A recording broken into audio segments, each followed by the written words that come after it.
What we're going to go over is the spiritual law and its Morpheus Law.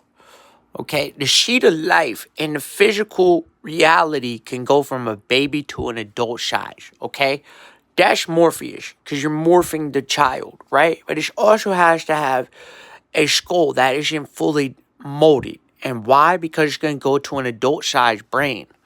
Okay, and what's going to happen within that morphing section is you're going to bend and shape size.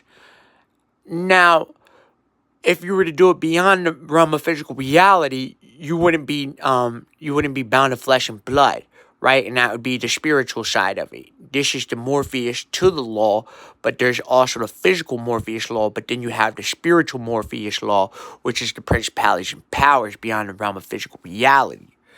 Okay? And that is what Christ went and did the 40-day, 40-night fast where he met Lucifer, who was not bound to flesh and blood, where he was seen in the spiritual realm and he was doing the Morpheus law, bending and shaping his size, not bound to flesh and blood. That was the crew. Okay? This is where I went. I went into the spiritual realm to get you the Morpheus law and tell you about the seed of life from the physical and the spiritual aspect of life.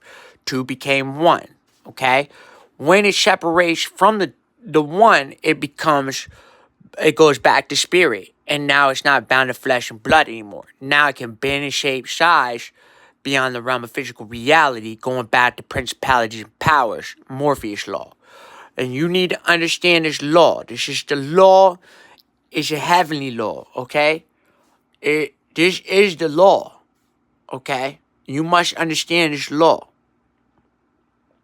And when you bend and you're bending time, you're also bending time and you're shaping time. And you can do all this and change your shape.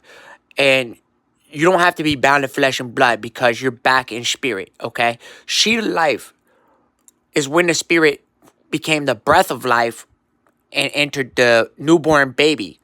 And then morphed later down the road to maybe, let's just say, 6-7 foot tall adult that can speak, walk, and talk within the physical reality.